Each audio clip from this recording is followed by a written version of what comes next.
I can't bear it anymore.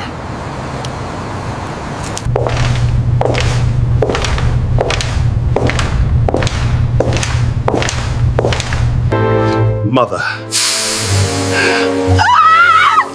You deserve it for keeping my inheritance to yourself.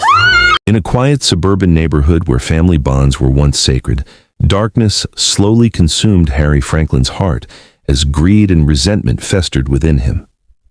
What his mother Esther never saw coming was that her own son would one day stand over her with a container of caustic liquid ready to eliminate the only obstacle between him and his father's fortune. But just as death was moments away, the click of a door and the horrified gasp of Harry's wife Vivian would change everything, setting in motion a tale of betrayal, justice, and the most unexpected forgiveness that would leave a family and community forever changed. The neighborhood went silent as police sirens wailed down Maple Avenue, their blue and red lights cutting through the peaceful suburban darkness. Neighbors emerged from their homes in bathrobes and slippers, watching in stunned disbelief as officers escorted a handcuffed Harry Franklin, respected businessman and pillar of the community, into the back of a police cruiser.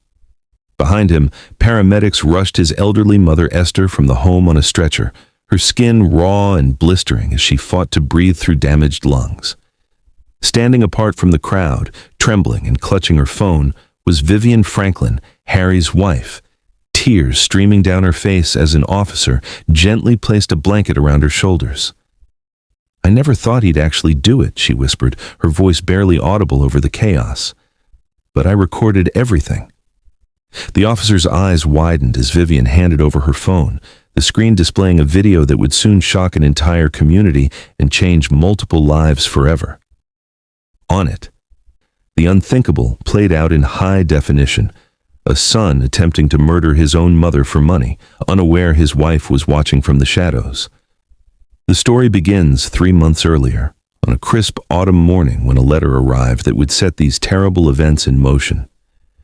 For Esther Franklin, now 78, the notification that her late husband's business was finally being transferred fully into her name should have been cause for celebration. Instead, it was the beginning of a nightmare she never saw coming. Harry had always been the ambitious one among her children, taking after his father's business acumen and drive. When Franklin Enterprises began thriving under his leadership as CEO, everyone assumed he would eventually inherit the company. What no one expected was for Gerald Franklin's will to place the controlling shares in Esther's name until her death, with specific provisions for how the company would be divided among all 3 children equally afterward. The day Harry learned this news marked the first subtle shift in his behavior toward his mother. The weekly family dinners became tense affairs, with Harry constantly bringing up company matters, probing his mother about her financial decisions, and making increasingly bold suggestions about simplifying her affairs while she was still able to enjoy life. Esther's daughter Kim had noticed the change during her monthly visits from Chicago. "Mom, has Harry been pressuring you about the business?" she asked one afternoon as they sorted through old photographs in Esther's sunroom. "He's just concerned," Esther replied, her fingers tracing the outline of her late husband's face in a family portrait. "Your father built that company from nothing. Harry devoted his life to it. I understand why he's anxious about its future." But Kim wasn't convinced, especially after discovering that Harry had scheduled meetings with Esther's financial advisors without her knowledge. She began calling her mother daily, her worry growing when Harry hired a new live-in caretaker named Precious for Esther, despite her mother's insistence that she was perfectly capable of caring for herself.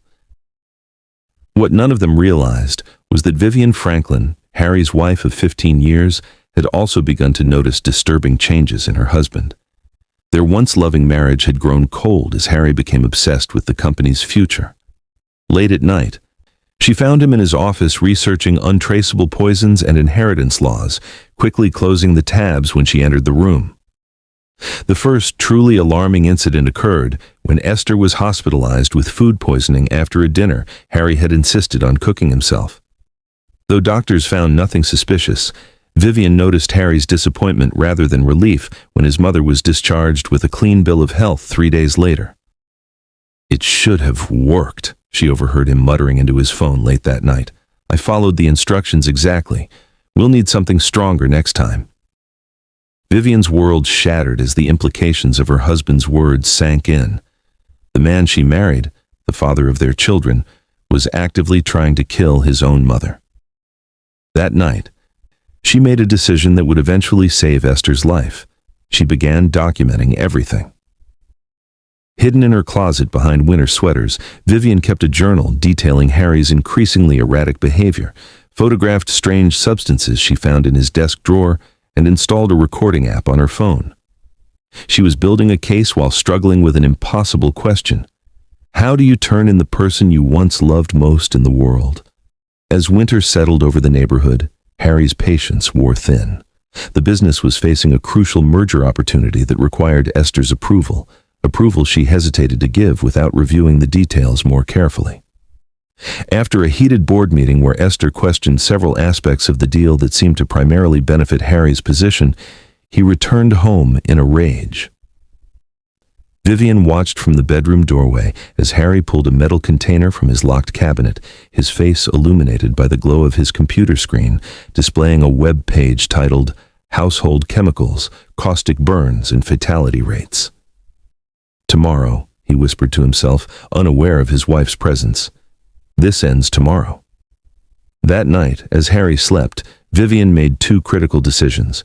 First, she called Kim and warned her that something was seriously wrong.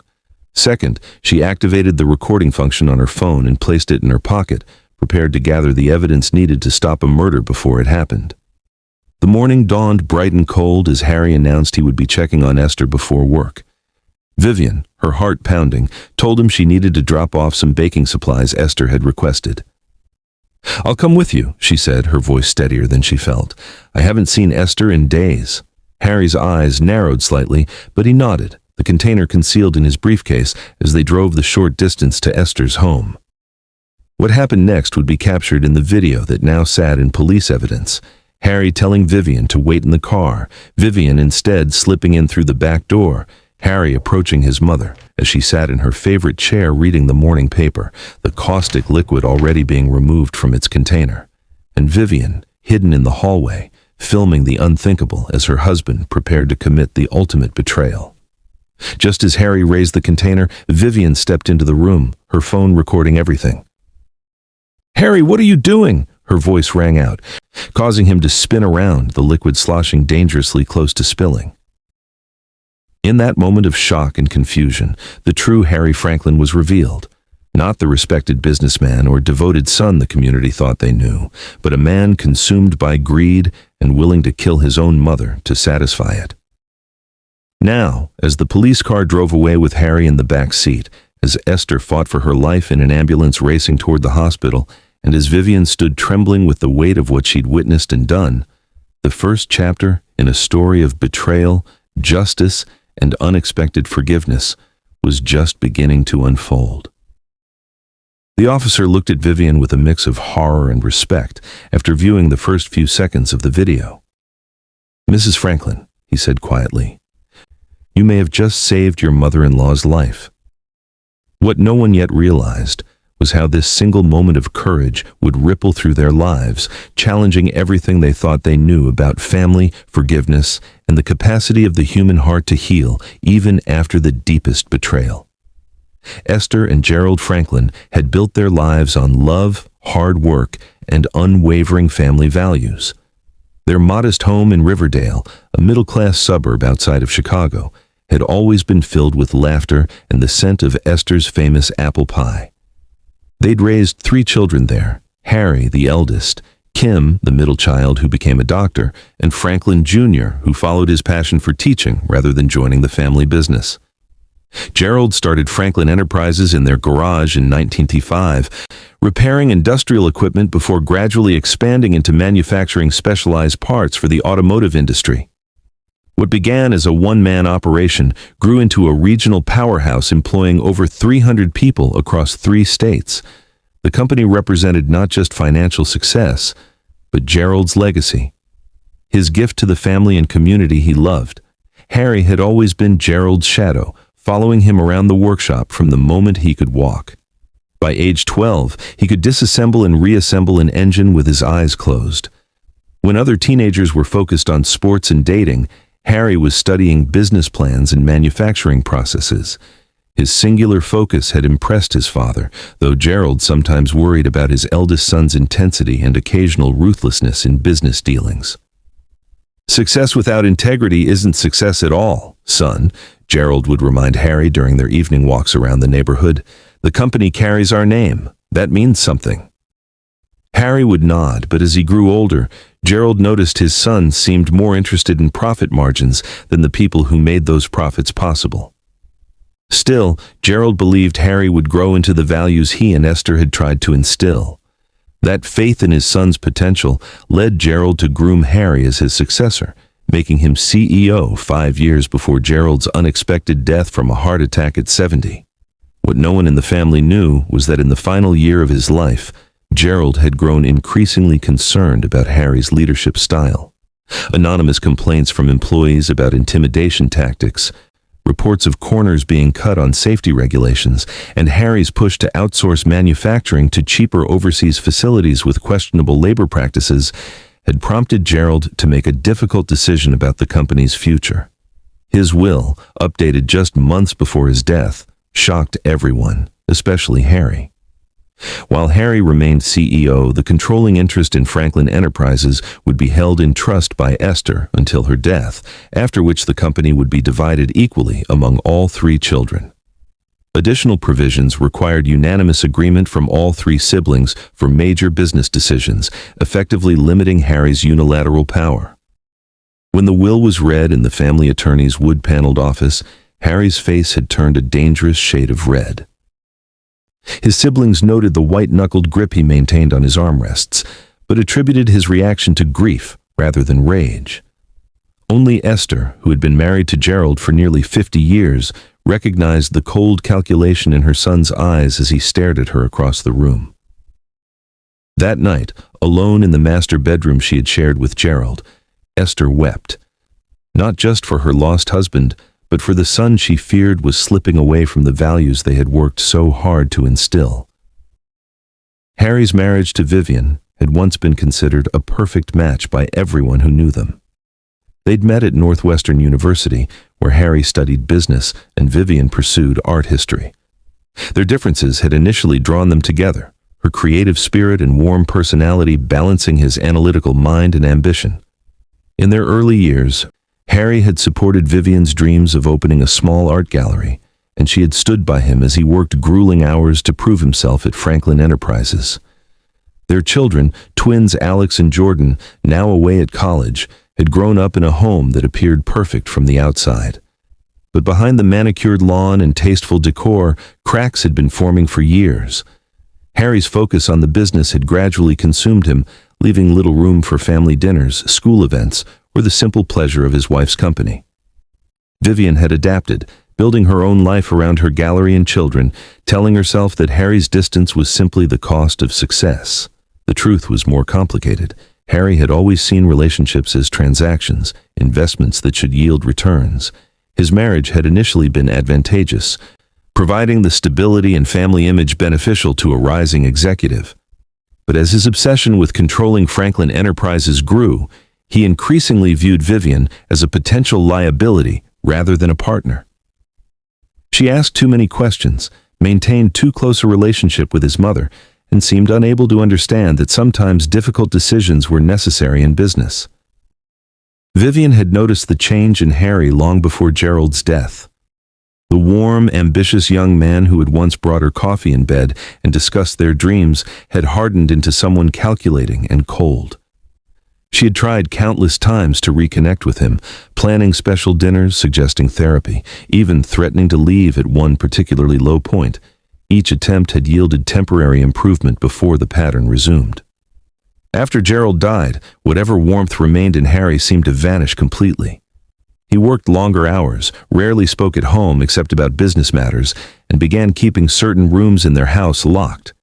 Vivian would sometimes wake at 3 a.m. to find his side of the bed empty, the light in his study still burning as he pored over financial documents and made cryptic phone calls.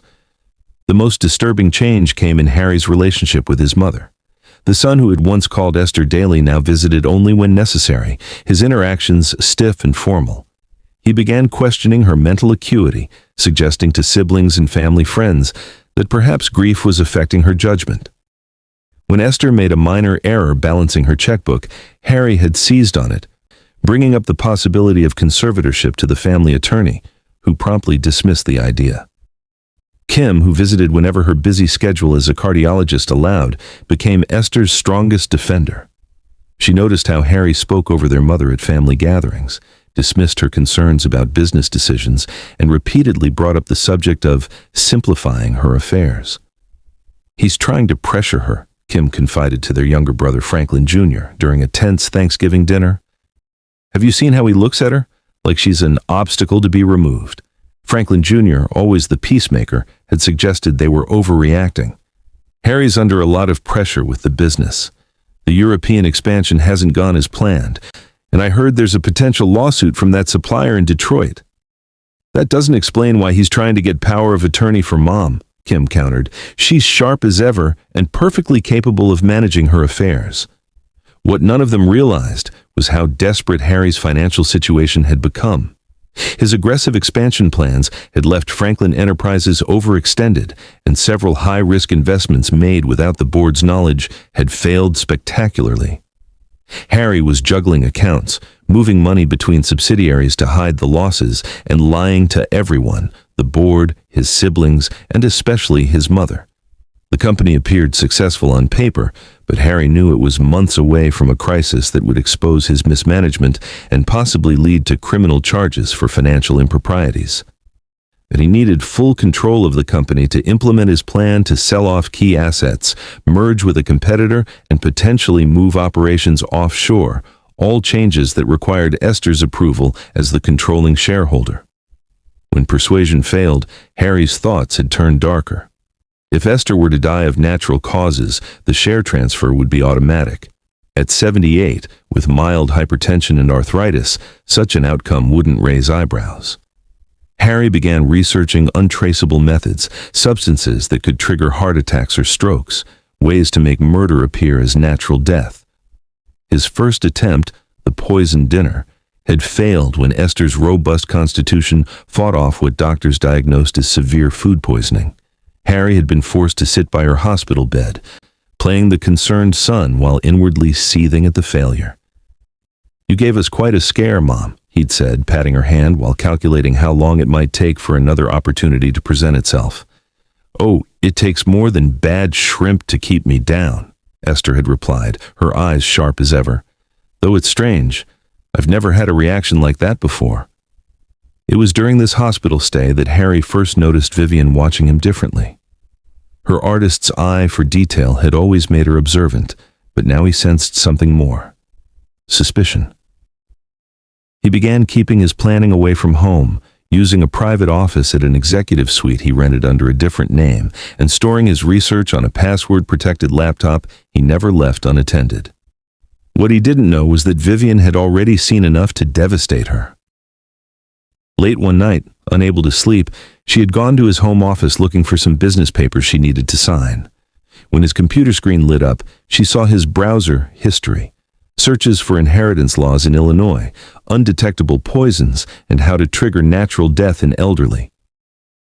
At that moment, the last illusions about her marriage had shattered. Vivian began her own research, learning about Illinois laws on spousal testimony, gathering evidence, and secretly consulting with a lawyer about her options. She installed security cameras in their home, ostensibly for protection after a break-in down the street, but actually to monitor Harry's activities. She backed up his computer remotely, documented his unexplained absences, and kept records of his increasingly erratic behavior. What Vivian struggled with most was understanding how the man she had once loved could transform into someone capable of matricide. There had been warning signs throughout their marriage: Harry's cold dismissal of longtime employees who no longer served his purposes, his lack of empathy for competitors driven to bankruptcy, his willingness to cut off friends who disagreed with him. She had rationalized these behaviors as the necessary toughness of a successful businessman, but now she saw them as glimpses of a moral void at his core. As Esther recovered from her food poisoning and returned home, Harry grew increasingly desperate. The merger he needed to save the company and cover his financial manipulations was time-sensitive.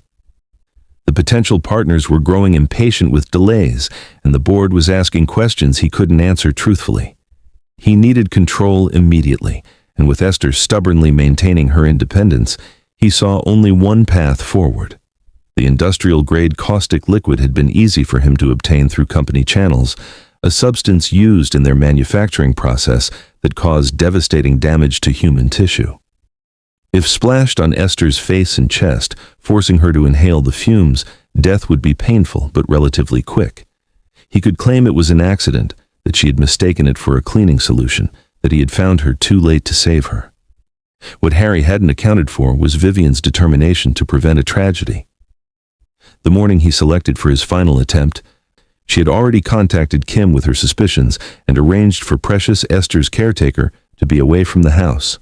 The stage was set for either a murder or its prevention, depending on whether Vivian could gather the evidence needed to stop her husband before he acted. As they drove to Esther's home that fateful morning, Harry rehearsed his explanation for the upcoming accident in his mind, while Vivian's hand closed around the phone in her pocket, the recording app already running. Neither spoke. The silence between them filled with the weight of terrible knowledge and imminent action. The tranquil suburban street gave no indication of the drama about to unfold, a son's ultimate betrayal, a wife's desperate intervention, and a mother who would soon face the unimaginable truth about the child she had raised and loved for nearly half a century. The morning of March 15th dawned clear and cold, sunlight glinting off frost-covered lawns across the neighborhood. For most residents of Riverdale, it was just another Tuesday. For the Franklin family, it would become the day that shattered everything they thought they knew about each other. Harry woke at precisely 5:30 a.m., as he did every morning. He showered and dressed with mechanical precision, selecting a dark blue suit that would show minimal stains. As he knotted his tie, he caught Vivian's reflection in the mirror, watching him from the bedroom doorway. "You're up early," he commented, his tone casual despite the hammering of his heart. Today was the day everything would change, the day he would finally solve the problem his mother had become. "Couldn't sleep," Vivian replied, her voice steady despite the turmoil inside her. "I thought I'd come with you to see Esther this morning. I have those baking supplies she asked for." Harry's fingers faltered briefly on his tie. This wasn't part of his plan. "There's no need. I'm just stopping by to discuss some paperwork before heading to the office. It'll be boring." "I don't mind," Vivian insisted, already dressed in jeans and a sweater. "I haven't seen her in a while. Besides, you're always saying I should spend more time with my family." Something in her tone made Harry study his wife more carefully. 15 years of marriage had taught him her expressions, and something wasn't right. Her smile didn't reach her eyes, and she was standing too stiffly, one hand tucked into her pocket. "Is everything okay?" he asked, turning to face her. "Everything's fine," she answered too quickly. "Why wouldn't it be?"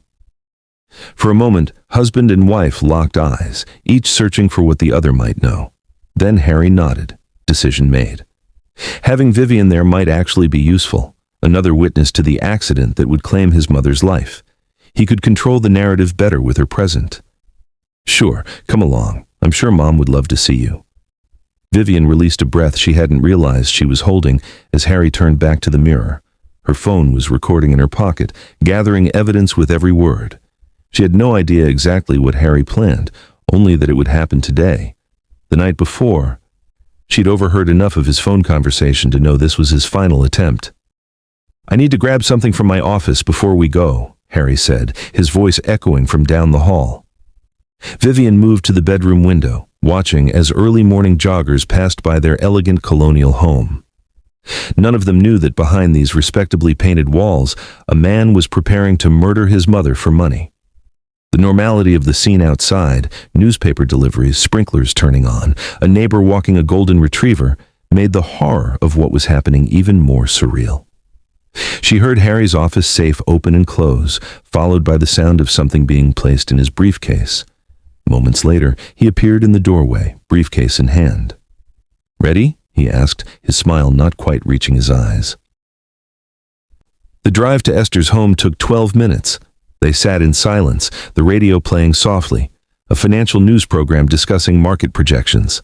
Harry appeared relaxed, occasionally nodding along with the commentators' points about emerging markets. Only the whiteness of his knuckles on the steering wheel betrayed his tension. Vivian had texted Kim from the bathroom before they left. "Going to Esther's with H. Something's wrong. Called Chief Wilson as discussed. Be ready." Now she stared out the window, mentally rehearsing what she would do when they arrived. She needed clear evidence, Harry actually attempting the act, not just suspicious behavior.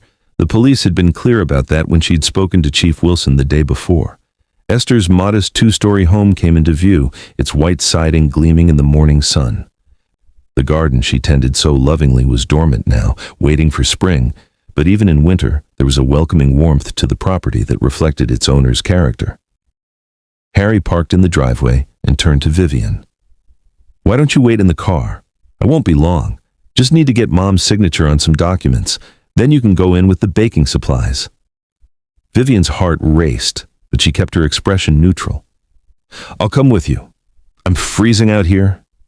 His jaw tightened almost imperceptibly. "Suit yourself."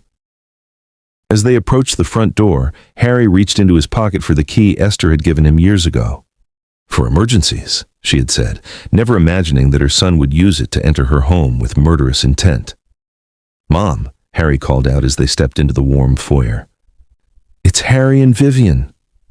"In the sunroom, dear," came Esther's cheerful reply. Harry turned to Vivian, his expression suddenly urgent. "I just remembered, I left some important papers in the car. Why don't you go say hello while I get them?" It was the opportunity Vivian needed. "Sure, no problem."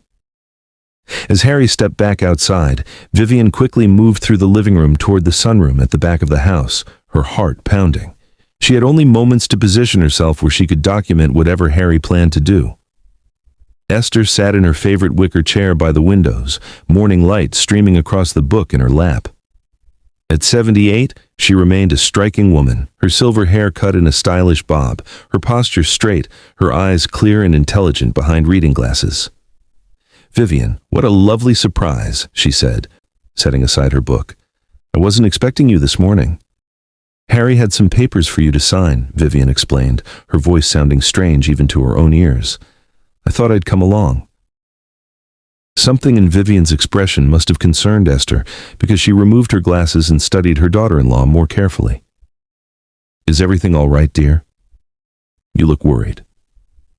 Before Vivian could answer, the front door opened and closed. Harry's footsteps sounded in the hallway. In a split-second decision, Vivian moved toward a small alcove beside the sunroom entrance.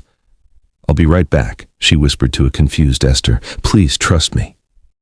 From her position in the alcove, partially hidden by a large potted fern, Vivian could see into the sunroom while remaining mostly concealed. She positioned her phone camera through the leaves, making sure it had a clear view of both Harry and Esther. With trembling fingers, she checked that the recording was still running. Harry entered the sunroom carrying his briefcase, his face arranged in a warm smile that chilled Vivian to the bone, because she knew how false it was. "Good morning, Mom," he said, bending to kiss Esther's cheek. "You're looking well today." "Thank you, dear. Vivian was just here." "She went to get something from the car," Harry interrupted smoothly, setting his briefcase on the small table beside Esther's chair. "She'll be back in a minute. I wanted to catch you alone first to discuss those documents for the merger." Esther's expression grew serious. "Harry, I've told you I'm not comfortable signing anything until I've had it reviewed by my attorney. Some of the terms seem to concentrate too much control in too few hands." "That's exactly what I wanted to discuss," Harry said, his tone reasonable as he clicked open the briefcase. "I've brought a simpler explanation of the terms. I think you'll find your concerns have been addressed." As he spoke, Harry removed not papers, but a small metal container with industrial hazard symbols clearly visible on its side. Vivian felt her blood turn to ice as she watched him carefully unscrew the cap, keeping the container partially concealed by the briefcase. "What's that?" Esther asked, noticing the container despite Harry's attempts to keep it hidden. "Just something I need your help with," Harry replied, his voice suddenly different, colder, harder. "A little problem that needs solving." In that moment, Vivian saw a terrible clarity come over Esther's face, understanding, disbelief, and heartbreak all at once as she realized what her son intended. "Harry," Esther said quietly, her hands gripping the arms of her chair. "Whatever you're thinking of doing, please don't. We can talk about this." "We're past talking, Mom," Harry said, rising to his full height and removing the container from the briefcase. "You've become an obstacle to everything I've worked for. The company is dying because you won't let me save it my way." "Your father's company," Esther corrected, her voice surprisingly steady as she faced her son. "The company he built with integrity and care for others, values you seem to have forgotten." Harry's face contorted with anger. "Values don't pay creditors or save jobs when bankruptcy looms. I've done what was necessary, what Dad was too weak to do." "By stealing from the pension fund?" Esther asked softly. "By falsifying reports to the board?" "Yes, Harry, I know. I may be old, but I'm not blind or stupid. Your father taught me enough about business to recognize when numbers don't add up." This revelation clearly shocked Harry. For a moment he faltered, the container trembling slightly in his hand. "How long have you known?" "Long enough to have documented everything and placed it in safe hands," Esther replied, her eyes never leaving her son's face. "I was giving you time to come clean, to make it right. I still believed in you, Harry. Even knowing what you'd done, I still thought my son would find his way back to the man his father raised him to be." Harry's laugh was bitter. Always the optimist. "Well, it's too late for that now. Once you're gone, the controlling shares pass to me. I'll have the authority to approve the merger, sell off the failing divisions, and save what's left. The board will never know about the creative accounting." As he spoke, Harry removed the cap completely from the container, revealing a clear liquid that emitted faint fumes. Vivian could see Esther's eyes widen with understanding and fear. "Is that what you used on my tea last month?" Esther asked, realization dawning. "And the food poisoning. That was you too, wasn't it?" Harry nodded, taking a step closer. "Nothing personal, Mom, just business." In the alcove, Vivian knew she had enough evidence, more than enough to convict Harry many times over. But if she waited any longer to intervene, Esther would be seriously harmed or killed. Gathering every ounce of courage she possessed, Vivian stepped out from her hiding place, phone raised and still recording. "Harry, what are you doing?" she demanded, her voice ringing out in the sunlit room. Harry spun around, the sudden movement causing some of the caustic liquid to splash onto his own hand. He cursed in pain, nearly dropping the container before steadying it. "Vivian," he snarled, his face a mask of rage and shock.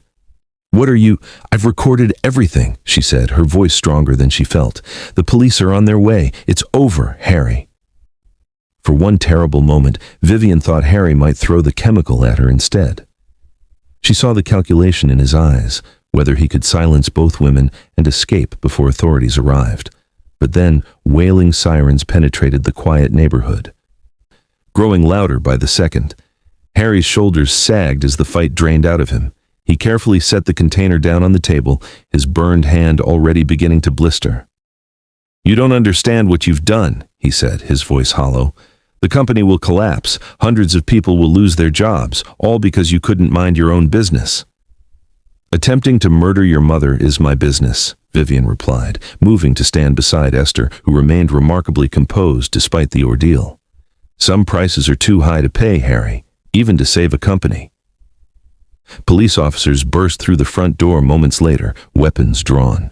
They quickly secured Harry and the dangerous chemical, while paramedics attended to the burn on his hand and checked Esther for any exposure.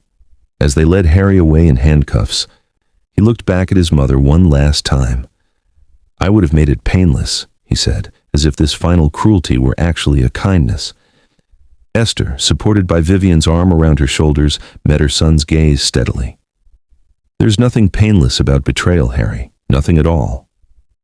Outside, neighbors gathered in shocked clusters as news spread rapidly through the community.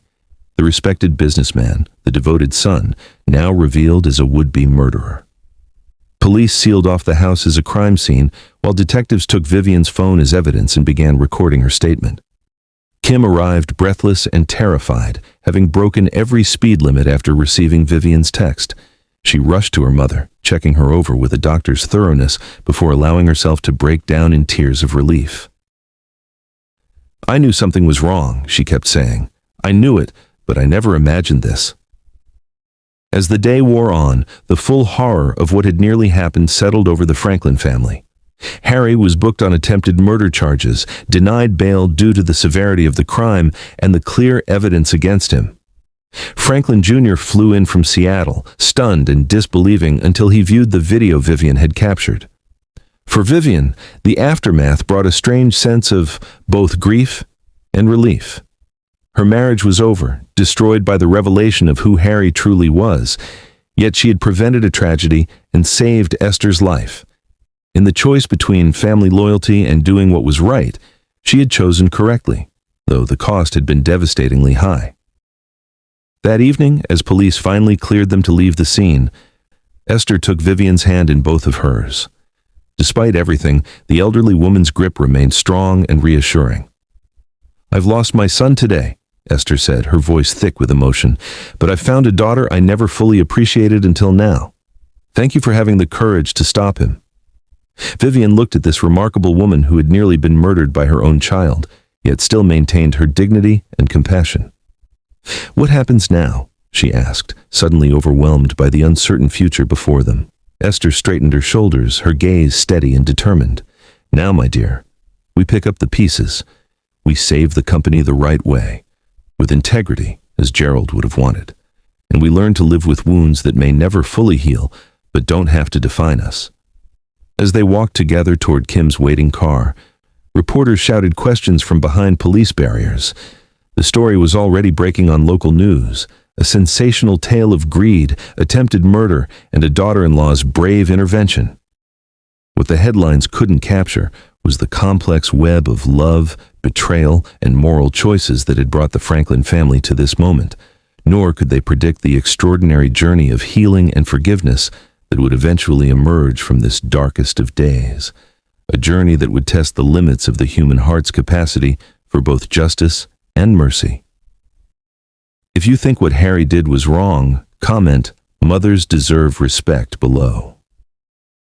The courthouse stood imposing against the gray April sky, its stone columns and broad steps swarming with reporters as the Franklin family arrived for Harry's preliminary hearing. Kim flanked Esther on one side, Franklin Jr. on the other, while Vivian walked slightly behind them, all four faces grim with the weight of what they were about to face. "Mrs. Franklin, how does it feel to know your son tried to kill you?" shouted a reporter, thrusting a microphone toward Esther's face. "Vivian, did you suspect your husband was capable of murder?" called another. Police officers cleared a path through the media frenzy, escorting the family into the building where they would confront Harry for the first time since his arrest 3 weeks earlier. Inside the courtroom, the air felt thick with tension as spectators and journalists filled every available seat. The case had captured national attention. A successful businessman attempting to murder his elderly mother for control of a multi-million-dollar company was the kind of story that dominated news cycles for weeks.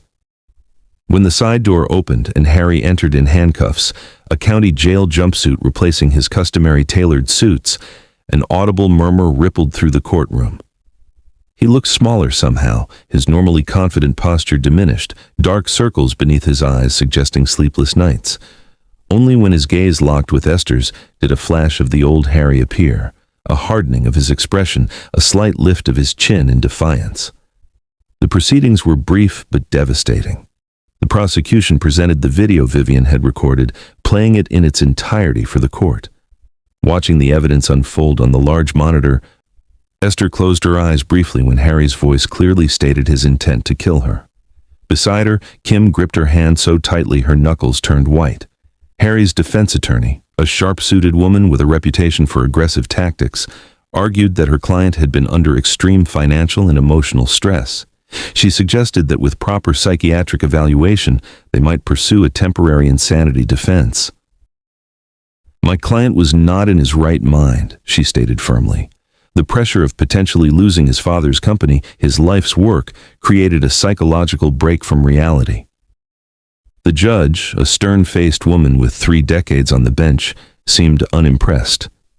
Given the clear premeditation shown in the evidence, including multiple previous attempts and detailed planning, I'm setting bail at $5 million. The defendant will surrender his passport and remain under house arrest with electronic monitoring if bail is posted.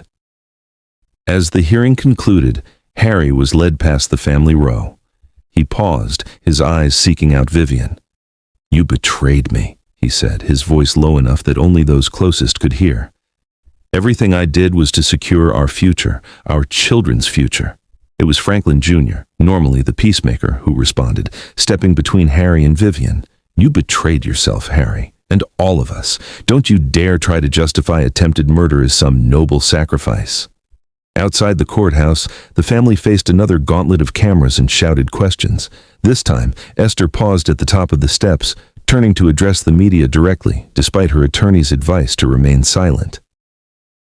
"My family is experiencing a profound tragedy," she said, her voice remarkably steady. "A mother should never have to see her child in handcuffs, accused of trying to take her life. I ask for privacy as we process this grief and begin our healing journey. Thank you." The simple dignity of her statement created a momentary hush among the reporters before they erupted with fresh questions. The family moved swiftly to their waiting car, escorted by security hired after death threats had been received against Vivian for turning in her husband. Back at Esther's home, now the unofficial family headquarters during the crisis, Franklin Enterprises board members had gathered for an emergency meeting. The company was in turmoil as investigations revealed the extent of Harry's financial mismanagement. Stock prices had plummeted 40% since his arrest. Key clients were threatening to pull contracts, and employees were fearful for their jobs. "The situation is dire," explained board chairman Robert Thompson, spreading financial reports across Esther's dining room table. Harry had been moving money between subsidiaries to hide losses, falsifying reports to the board and shareholders. The SEC is investigating, and we're facing potential criminal charges against the company itself. "What are our options?" asked Franklin Jr., who had taken a leave of absence from his teaching position to help manage the crisis. "Bankruptcy is on the table," Thompson replied grimly. "Or a fire sale to our competitors, who are already circling like vultures." Esther, who had been quietly listening, placed her hands flat on the table. "Neither of those options honors Gerald's legacy or the 300 families who depend on Franklin Enterprises for their livelihoods." "With all due respect, Mrs. Franklin," said another board member, "we may not have a choice. The damage Harry has done is considerable, but not irreparable," Esther interrupted. "I've spent the last 3 weeks reviewing every aspect of the company's operations while my son sat in jail. The core business remains sound. It's the expansions Harry pursued against the board's full knowledge that have created the crisis." She reached for a folder Kim handed her and distributed copies of a document to everyone present. "This is my proposal for restructuring. We divest the failing overseas operations, refocus on our core manufacturing strengths, and implement a transparent governance structure that prevents any future CEO from operating without proper oversight."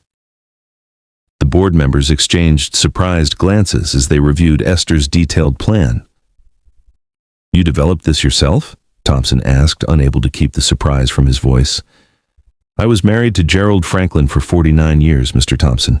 I may not have an MBA, but I absorbed more about this business at my dinner table than most people learn in business school.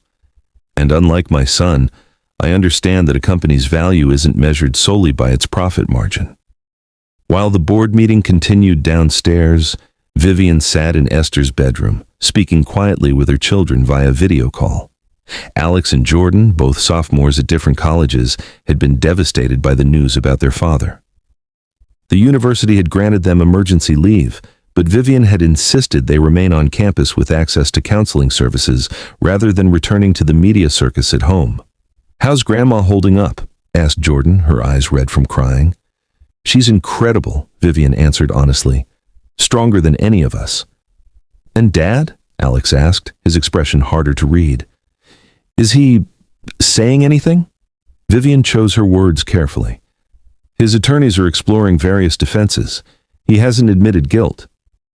"But we all saw the video," Jordan said, her voice breaking. "He actually tried to kill Grandma.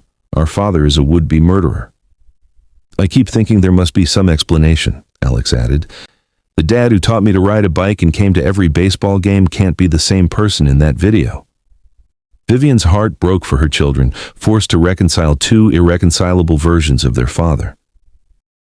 People are complicated, Alex. Your father loves you both very much. That hasn't changed. But he made terrible choices that he'll have to answer for. After ending the call, Vivian found herself staring at the family photos arranged on Esther's dresser. There was Harry as a smiling child on his father's shoulders, as a proud teenager with his first car, as a handsome groom beside Vivian on their wedding day. When had the ambitious son with a drive to succeed transformed into someone willing to commit murder? Had the capacity for such darkness always been there, or had it developed gradually, choice by choice, compromise by compromise? The sound of the doorbell interrupted her thoughts. Downstairs, she heard voices, then Kim calling her name with unusual urgency. In the living room stood a tall woman with a leather portfolio under her arm, her expression professionally neutral. Mrs. Franklin, I'm Claire Davidson from the district attorney's office. I need to speak with you and Mrs. Esther Franklin regarding some new developments in the case. Once Esther had excused herself from the board meeting and joined them, Davidson opened her portfolio and removed several documents. We've been investigating your husband's financial activities, she explained to Vivian, and we've uncovered some concerning transactions that suggest this case may be even more complicated than it initially appeared. What kind of transactions? Esther asked, her voice sharp. Large payments to an offshore account registered to a shell company. We've traced these payments to a man named Michael Reeves, a former employee of Franklin Enterprises who was fired 3 years ago. Are you familiar with him? Esther nodded slowly. Gerald fired him for ethical violations. He was taking kickbacks from suppliers.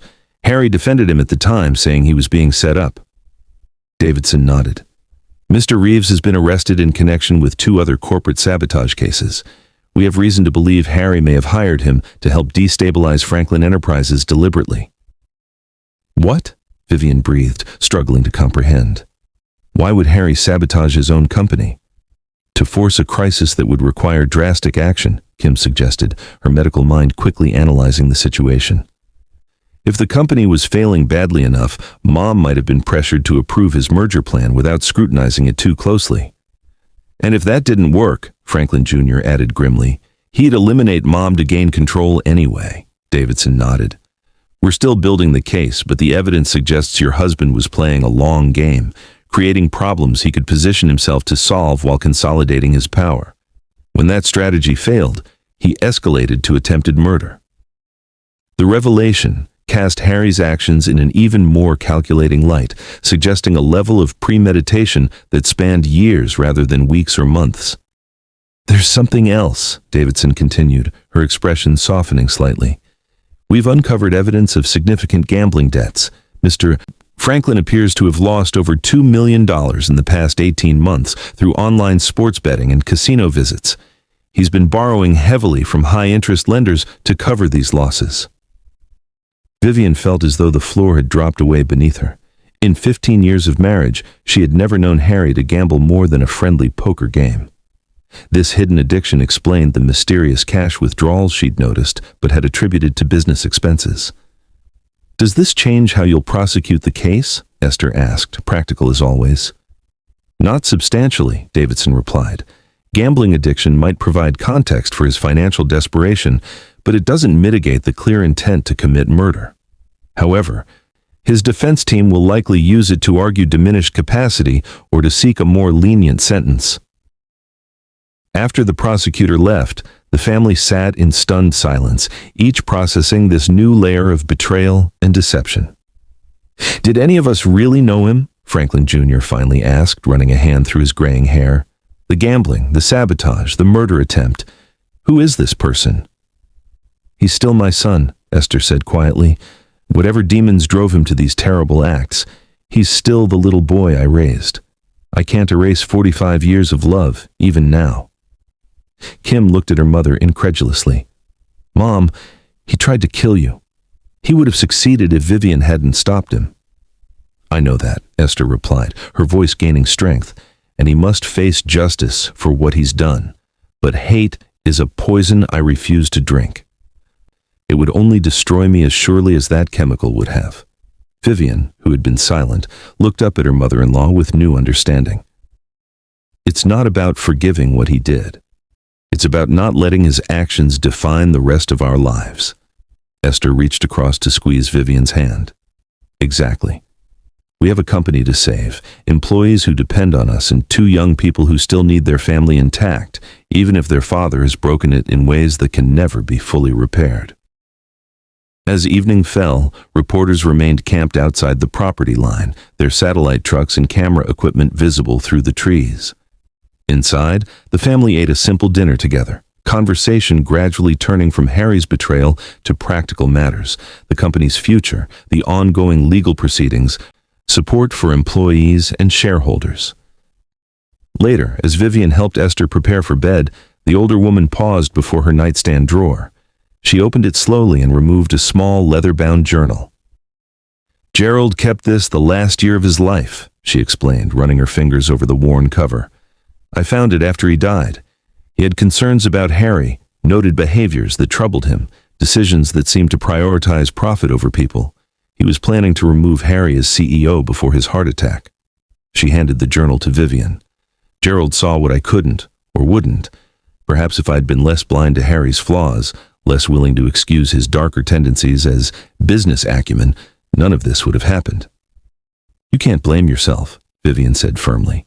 Harry made his own choices. As parents, we want to see the best in our children, Esther replied, sitting heavily on the edge of the bed. But sometimes love clouds judgment. I think I always knew Harry had this capacity for ruthlessness. I just never imagined it would turn against his own family. That night, as silence finally settled over the house, each member of the Franklin family faced their own private reckoning with truth. Kim pored over company documents, determined to understand every aspect of her brother's deception.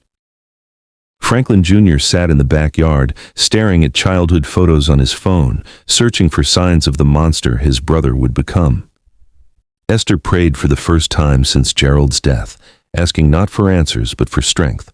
And Vivian, alone in the guest room, finally allowed herself to cry, for the marriage that had been built on lies, for the children whose lives were forever altered, and for the moment of terrible clarity when she had recognized that the man she once loved was capable of murder. Outside, the first spring storm of the season rolled in, rain lashing against the windows as thunder shook the old house to its foundations. It seemed a fitting backdrop for a family weathering a different kind of storm, one that had destroyed what they thought they knew about each other, but had not yet revealed what they might become in its aftermath. 6 weeks after Harry's arrest, the Franklin family gathered in the conference room of Martin & Associates, the law firm handling both the criminal defense and the civil matters arising from Harry's actions.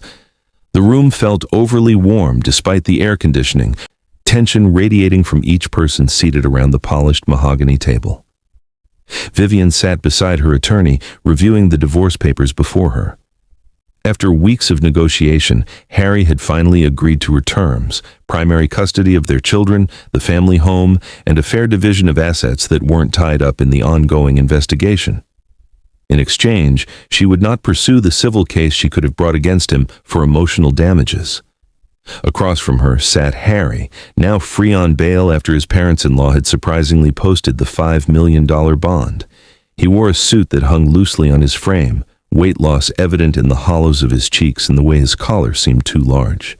He barely resembled the commanding figure who had once dominated boardrooms and family gatherings alike.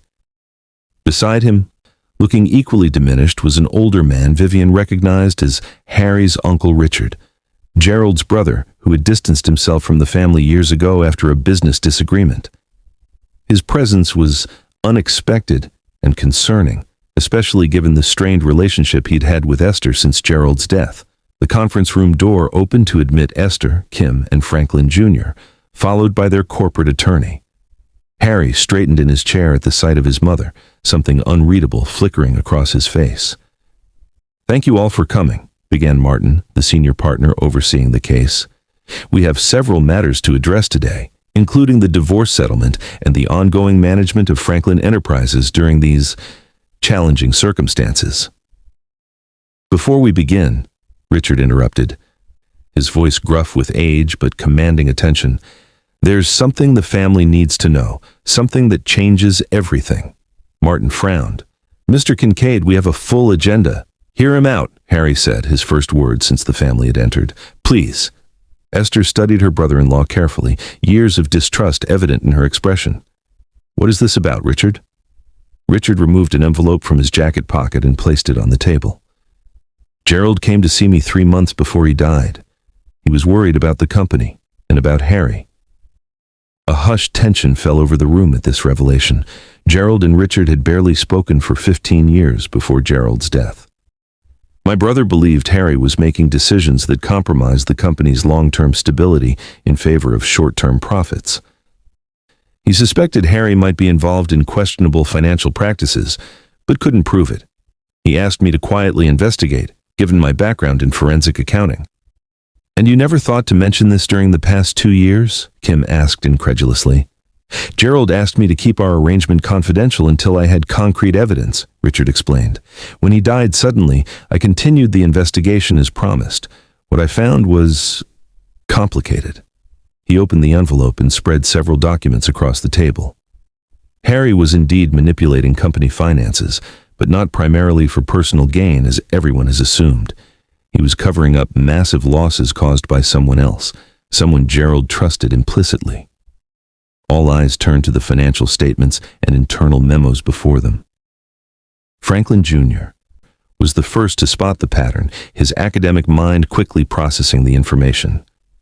"These transfers," he said, pointing to highlighted sections, "they all originate from accounts managed by—" His voice trailed off as realization dawned, his gaze lifting to Esther in disbelief. Richard nodded grimly. "Charles Wilson, Esther's brother, the company's CFO for 20 years and Gerald's best friend." The revelation landed like a physical blow. Charles Wilson had been a beloved figure in both the company and the family, a devoted uncle to Harry, Kim, and Franklin Jr., and Esther's only sibling. He had died of cancer 6 months after Gerald, his reputation as Franklin Enterprises' financial genius intact and unquestioned. "That's impossible," Esther whispered, color draining from her face. "Charles would never. He embezzled nearly $12 million over a decade," Richard continued relentlessly. "Small amounts at first, then larger sums as his gambling addiction worsened. He covered his tracks expertly. Gerald never suspected until near the end." Harry leaned forward, addressing his mother directly for the first time since his arrest. "I discovered it by accident about a month before Dad died. Uncle Charles was taking money to cover gambling debts, just like Davidson accused me of doing. But the difference was scale. His theft was so extensive it threatened to collapse the entire company if exposed." "Why didn't you tell anyone?" Kim demanded. "Why not go to Dad?" "I did," Harry replied, something like anguish crossing his features. "Dad refused to believe it. Charles was like a brother to him, his best friend since college. He accused me of trying to undermine Charles out of jealousy and said I was making up evidence to consolidate my own power." Richard nodded in confirmation. "Gerald told me about Harry's accusations when he came to see me. He was torn between loyalty to his friend and concern that Harry might be right. That's why he asked me to investigate independently. He needed an objective assessment from someone without emotional ties to Charles." "So what happened after Dad died?" Franklin Jr. asked, struggling to process this new version of events. Harry's laugh held no humor. "Charles panicked. With Dad gone, he knew I'd eventually convince the board to investigate. He accelerated his embezzlement, planning to leave the country before anyone could build a case. I confronted him privately, told him I would expose everything unless he returned the money and resigned." "And?" Vivian prompted, her world tilting on its axis as she tried to reconcile this narrative with what she thought she knew about her husband. "He threatened to destroy Dad's legacy first, to leak evidence of regulatory violations that would trigger federal investigations and tank the company's stock before anyone discovered his theft. He gave me a choice: cover for him until he could quietly make restitution or watch Franklin Enterprises collapse in scandal." Richard placed another document on the table, a private agreement between Harry and Charles, dated 3 weeks after Gerald's funeral. Harry chose to protect the company. He began shifting funds between subsidiaries to hide the shortfalls. taking out personal loans to replace some of the missing money, and implementing aggressive cost-cutting measures to maintain the appearance of profitability. When Charles died unexpectedly, the plan fell apart, Harry continued, his voice hollow. He had promised to help me gradually restore the misappropriated funds through his personal assets. Instead, he left everything to his children in an irrevocable trust I couldn't touch. I was left holding the bag for his crimes with no way to fix the damage without exposing everything. The room fell silent as the implications sank in. The narrative that had seemed so clear of Harry's greed and moral bankruptcy suddenly contained shades of gray none of them had imagined. Esther's hands trembled as she examined the documents. If this is true, why turn to murder? Why not simply tell me the truth about Charles? Harry's expression hardened. Would you have believed me? You had just lost your husband and your brother within months of each other. When I tried to broach the subject once, suggesting that Charles might have made some questionable financial decisions, you shut me down immediately. You said I was trying to tarnish his memory out of professional jealousy. So you decided to kill me instead? The question hung in the air, direct and unavoidable. No, Harry said, meeting his mother's gaze steadily. Not at first. I kept trying to fix things myself, taking bigger risks, pursuing aggressive expansion to generate enough profit to cover the losses. When the merger opportunity came along, I saw it as salvation. The influx of capital would have allowed me to replace the missing funds without anyone discovering the truth. And when I wouldn't approve the merger without proper review, Esther pressed. Harry's composure finally cracked. I panicked. The auditors were getting too close. Creditors were calling. Everything was falling apart, and I saw only one way out. It was wrong, unforgivably wrong. But I wasn't thinking clearly. I haven't been for months. Vivian watched her husband, this stranger she'd lived with for 15 years, with new eyes. The man she'd come to see as a cold-blooded would-be murderer was revealing himself as something more complex, part villain, part victim of circumstances, part desperate son trying to protect his father's legacy through increasingly unconscionable means. This doesn't excuse what you did, she said quietly. Nothing could excuse attempting to murder your mother. I know, Harry replied, not meeting her gaze. I'm not asking for forgiveness or exoneration, but the truth deserves to be known. About Charles, about my father's suspicions, about what really happened to Franklin Enterprises. Richard cleared his throat. I've submitted all this evidence to the district attorney's office. It won't change the attempted murder charges, but it provides context for Harry's financial crimes that might impact sentencing. The corporate attorney, who had been silently reviewing the documents, finally spoke. If this evidence holds up, and preliminary review suggests it will, it changes our approach to saving the company. We can potentially pursue recovery from Charles Wilson's estate, claim insurance for the embezzlement, and restructure with a cleaner slate than we thought possible. The media will have a field day, Franklin Jr. observed. Uncle Charles, the beloved CFO, secretly embezzled millions while Harry covered it up and then tried to murder Mom when it all unraveled. It sounds like a television drama. It's our reality, Esther said firmly, and we will face it together as a family. She turned to Harry, her expression a complex mixture of grief, anger, and something like understanding. What you did is unforgivable. You made choices that cannot be undone or excused, regardless of what drove you to them. But I thank you for finally telling the truth, even if it's too late to change what's happened. Martin steered the conversation back to the matters at hand, the divorce settlement, which proceeded as planned despite these revelations, and the restructuring of Franklin Enterprises to survive both Charles's embezzlement and Harry's subsequent actions. Hours later, as the meeting concluded, Harry asked for a moment alone with his mother. After some hesitation, Esther agreed, and the others left the conference room, Vivian glancing back with concern before the door closed behind her. Inside, mother and son sat across from each other, 45 years of shared history between them now irrevocably altered. I want you to know, Harry began, that whatever happens with the trial, whatever sentence I receive, I accept responsibility for what I did. Learning about Charles doesn't change that. Esther nodded, her posture regal despite the emotional weight of the day. You had choices, Harry. At every step, you had choices. You could have come to me with the truth after your father died. You could have gone to the board or the authorities. Instead, you chose deception, then violence.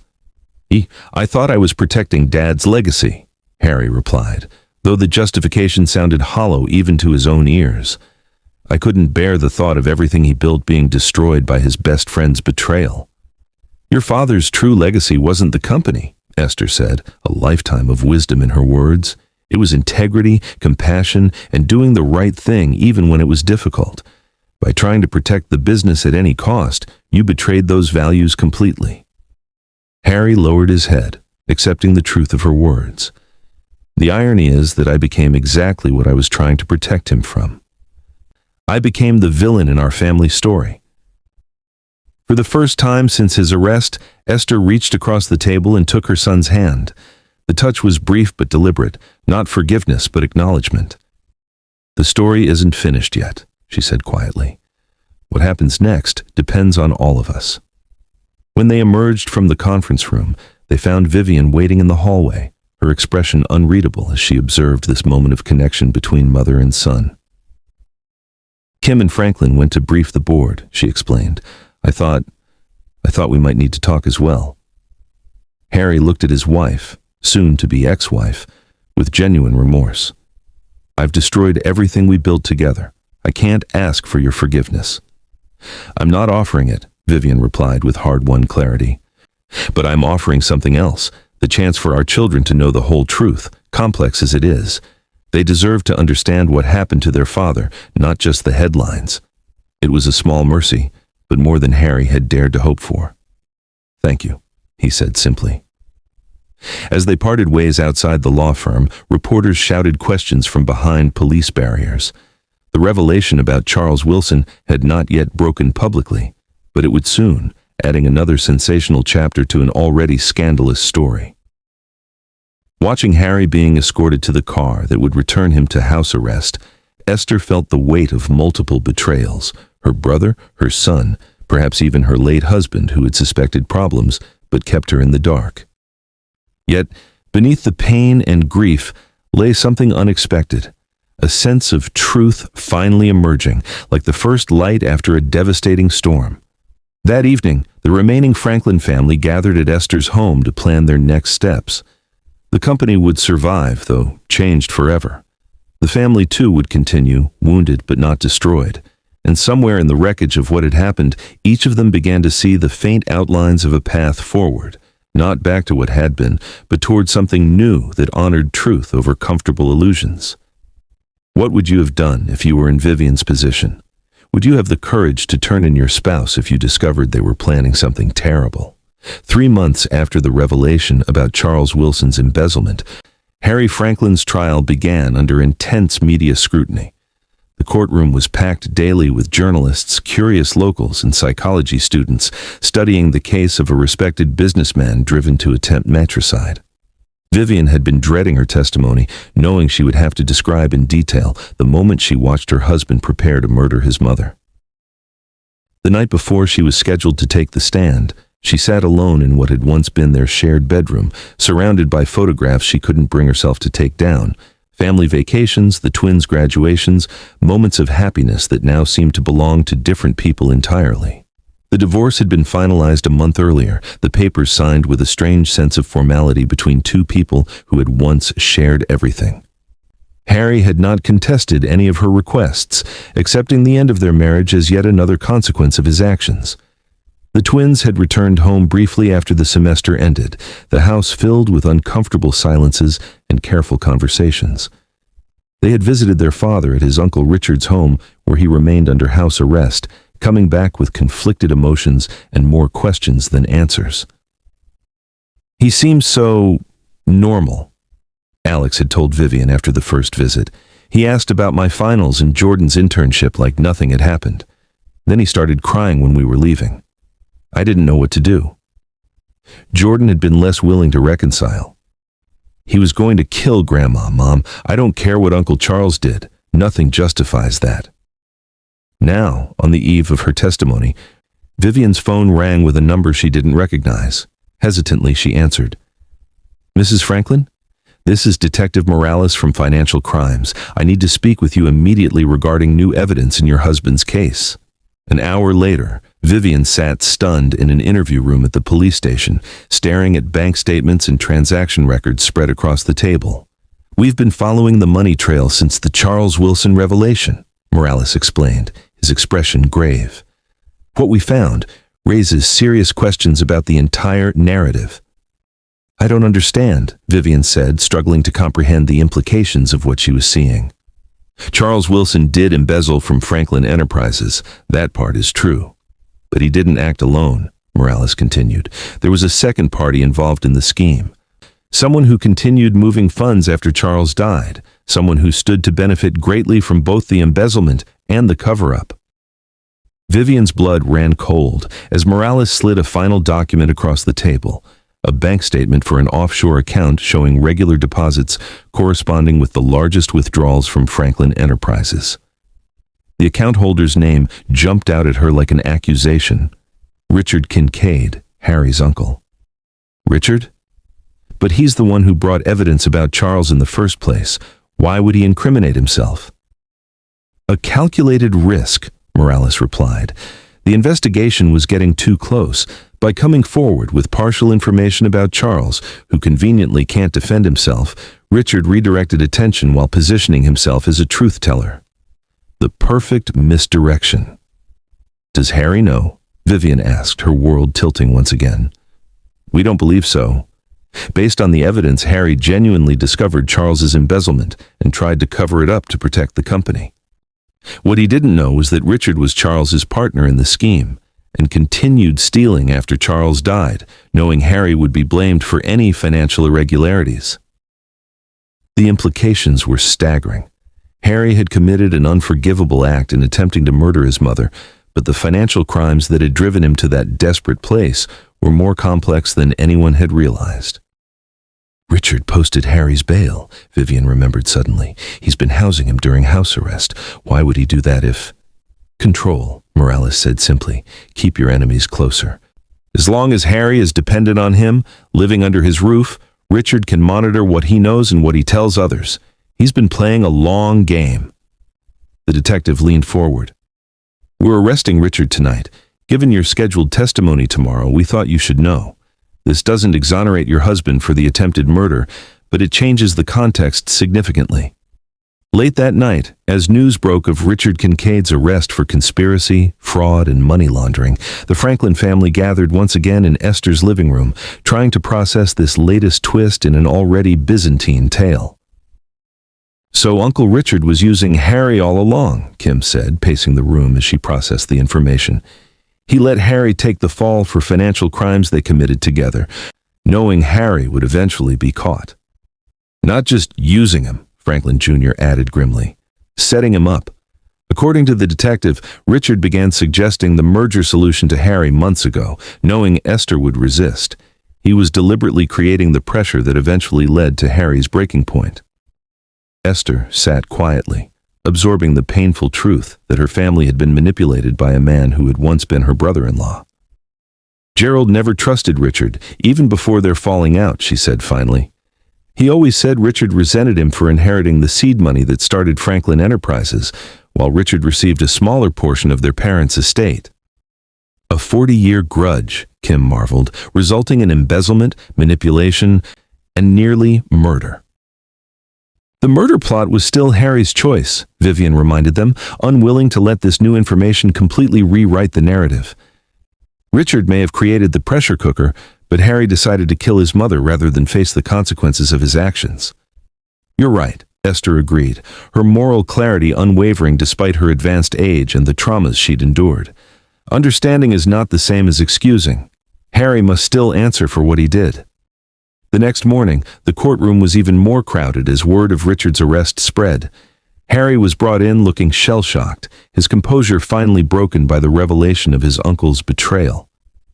When Vivian took the stand, she found herself looking directly at him for the first time in months. The prosecutor led her through the events of that fateful day, the recording, the confrontation, the moment she stepped forward to prevent a murder. Her testimony was clear and unwavering, acknowledging the new context of Richard's manipulation, while emphasizing that Harry had still made the choice to attempt to kill his mother.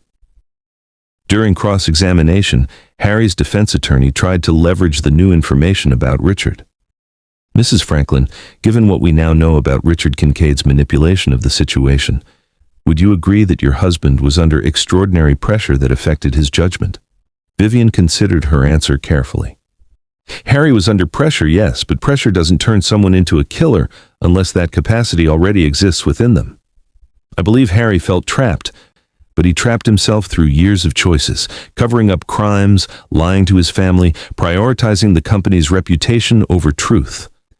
And yet you married him, had children with him, the attorney pressed. You must have seen good in him once. I did, Vivian acknowledged, her voice steady despite the emotion beneath it. I still believe there is good in Harry, but good intentions don't erase terrible actions. Whatever Richard did, whatever Charles did, Harry chose to solve his problems by attempting to murder his mother. That choice belongs to him alone. As she stepped down from the witness stand, Vivian briefly met Harry's gaze. Something passed between them. Not forgiveness, not reconciliation, but perhaps a moment of clarity.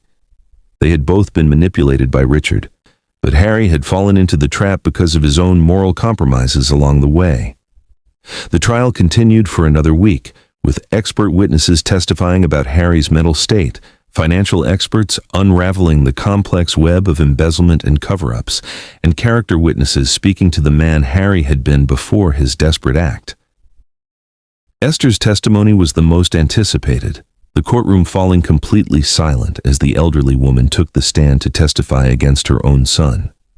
Despite her age, she carried herself with dignity and spoke with remarkable composure about the events leading to the attempt on her life. I've tried to understand how my son reached the point where he could look me in the eyes and prepare to kill me, she told the court, her voice strong despite the terrible words. I believe he lost his way gradually, one compromise at a time, until the unthinkable became thinkable, and finally, doable. When asked if she hated her son for what he'd done, Esther paused thoughtfully before answering.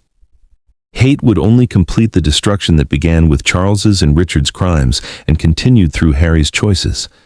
I cannot hate my son, but I cannot excuse what he did either. Justice requires that he face the consequences of his actions, just as I must live with the knowledge that the child I raised was capable of such a thing. On the day of closing arguments, an unexpected visitor appeared in the courtroom. Precious, the caretaker Harry had hired for Esther months before the murder attempt. She requested to speak with the district attorney urgently, resulting in a brief recess as her information was evaluated. When court resumed, the judge announced that new evidence had come to light and called Precious to the stand. The young woman, normally reserved and professional, appeared nervous as she was sworn in. Ms. Johnson, you were employed as Mrs. Esther Franklin's caretaker, correct? The prosecutor began. Yes, sir. Mr. Harry hired me about 4 months ago, before the incident. And during your employment, did Mr. Franklin ever ask you to do anything unusual regarding Mrs. Franklin's care? Precious shifted uncomfortably. At first, no.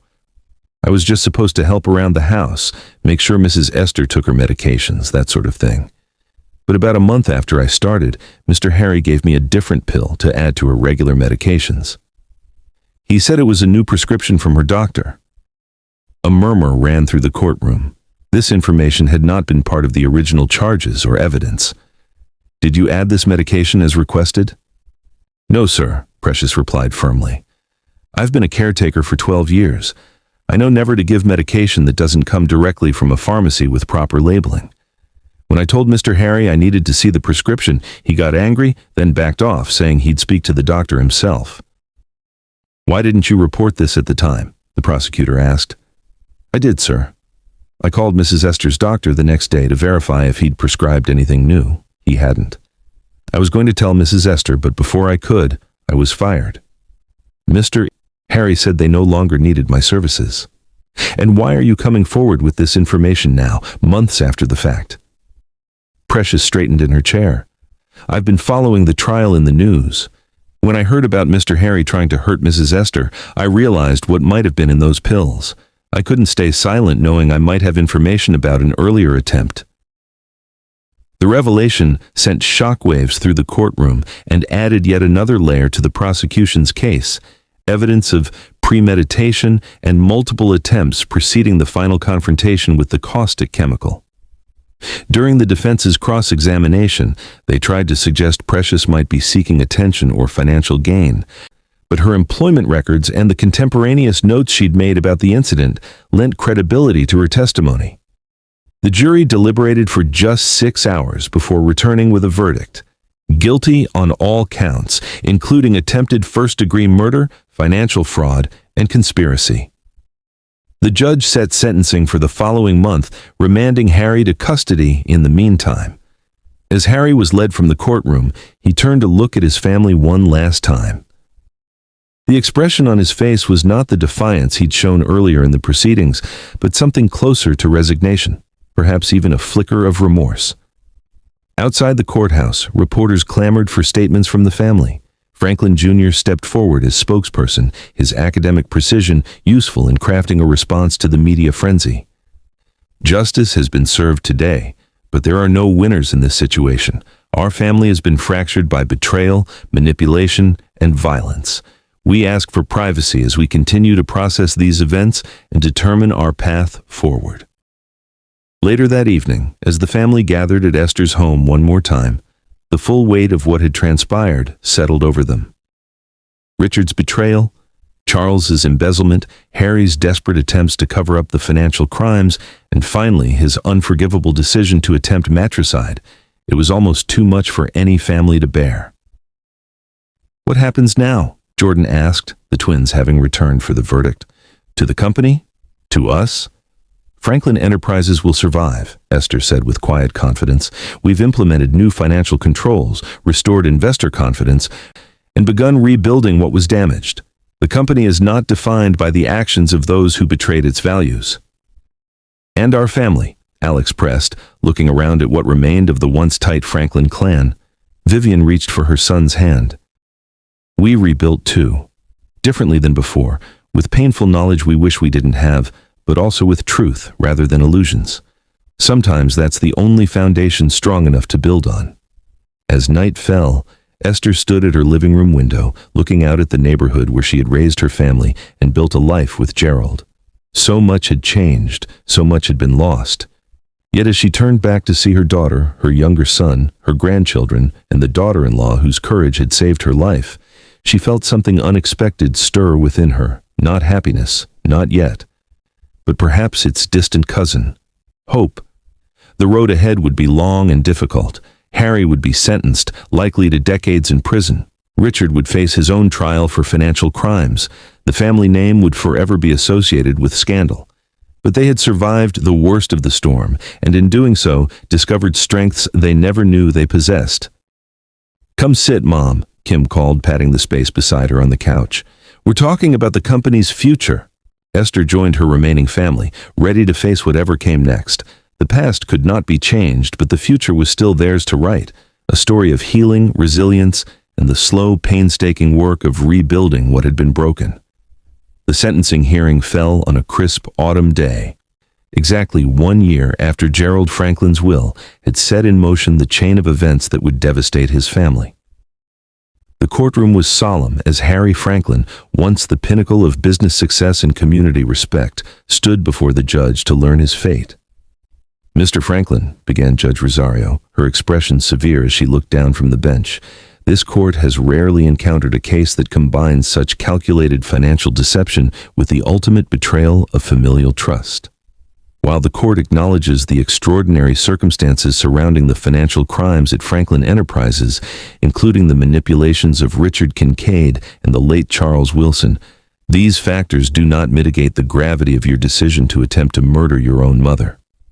Harry stood perfectly still, his gaze fixed forward, shoulders squared as if bracing for a physical blow. "Before I pronounce this sentence, you have the right to address this court.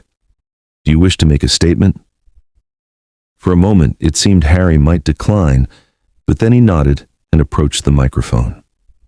The courtroom fell completely silent, reporters poised with pens over notepads, family members leaning forward in their seats.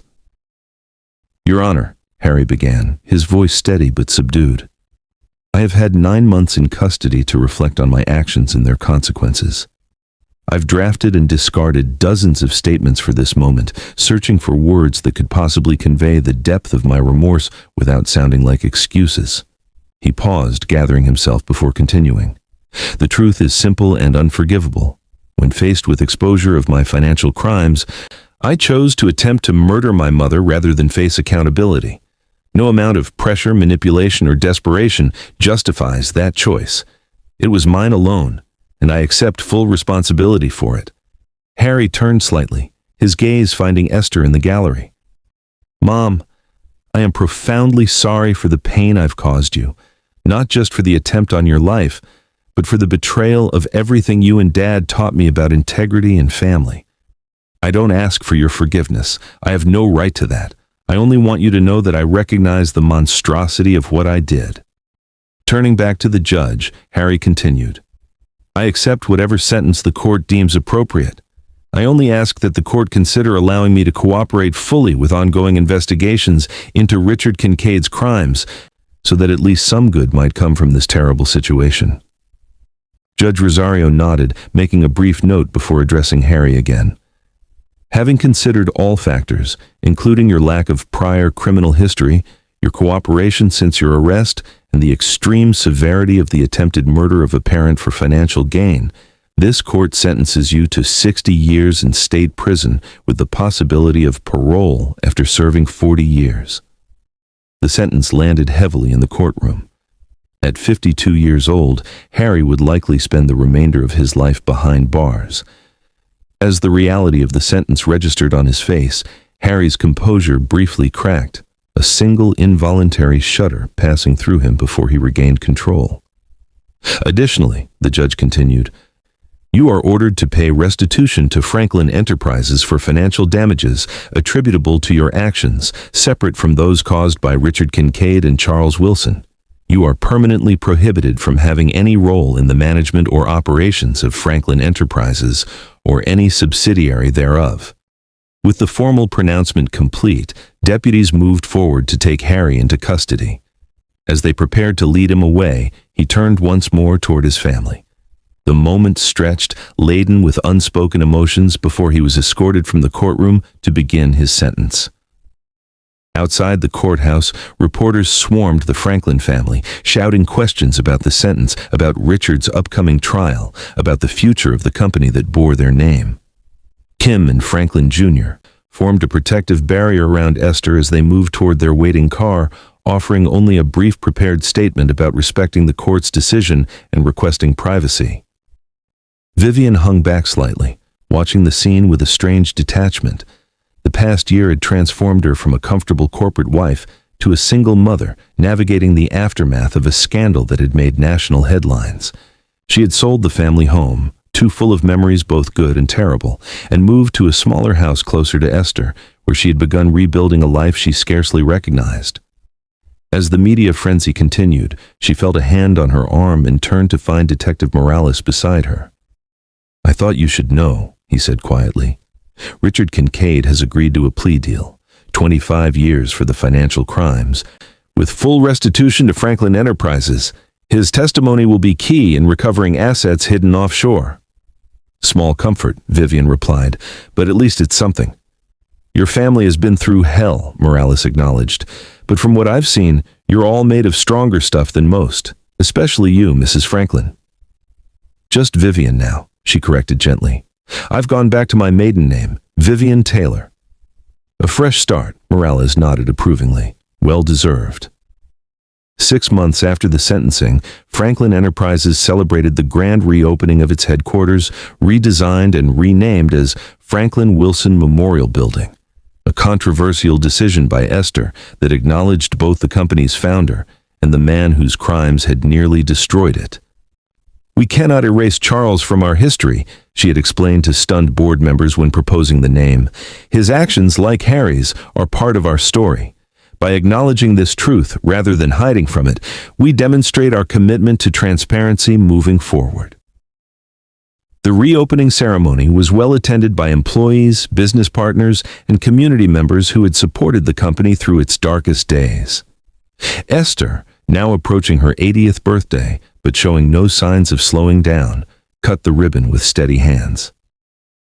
Franklin Enterprises was built on Gerald's belief that business success and ethical practice are not opposing forces but essential partners, she told the gathered crowd. We lost sight of that for a time with devastating consequences.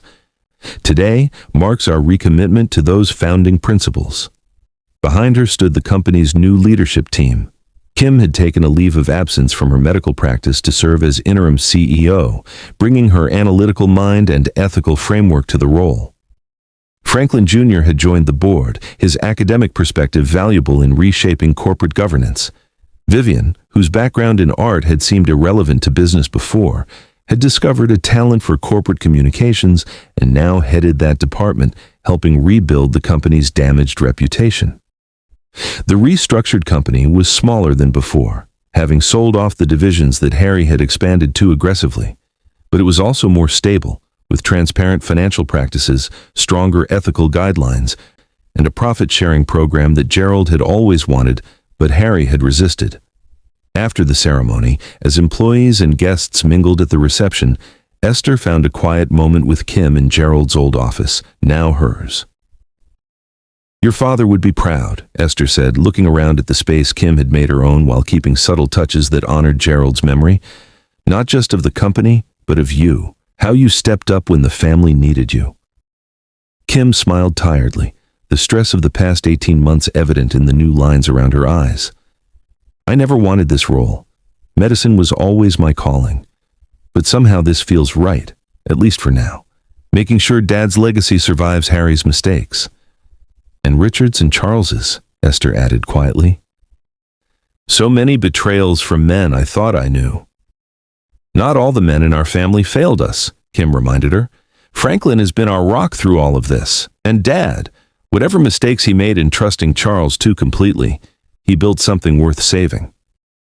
Esther nodded, settling into one of the visitors' chairs across from what had once been her husband's desk. I've been thinking about visiting Harry, she said, the statement hanging in the air between them. Kim's expression registered surprise. Are you sure that's a good idea? After everything he did? He's still my son, Esther replied simply. And while I will never excuse or minimize his actions, I cannot spend whatever time I have left consumed by anger. Gerald wouldn't want that for me. Mom, you don't owe Harry anything, certainly not forgiveness. It's not about owing, Esther explained. It's about my own peace. I need to look my son in the eyes, not as the businessman who tried to kill me, but as the child I raised who lost his way so terribly. I need to understand how we got here if I'm ever to find any closure. 2 weeks later, Esther sat in the sterile visitation room of the state penitentiary, waiting for Harry to be brought in. She had come alone, despite Kim's and Franklin Jr.'s objections. This was a journey she needed to make by herself. When Harry appeared, the changes in him were stark. Prison had stripped away the trappings of success that had once defined him, the tailored suits, the executive confidence, the carefully maintained appearance. In their place was a man in standard-issue clothing, hair beginning to gray at the temples, shoulders slightly stooped. He hesitated when he saw her, as if uncertain whether to approach, before taking the seat across from her at the small table. Mom, he said simply, his voice rougher than she remembered. I didn't think you'd ever want to see me again. Neither did I, Esther admitted. But here I am. They studied each other across the table, mother and son, connected by blood and history, yet separated by an unbridgeable chasm of betrayal. The company is doing well, Esther offered after a moment, searching for neutral ground to begin.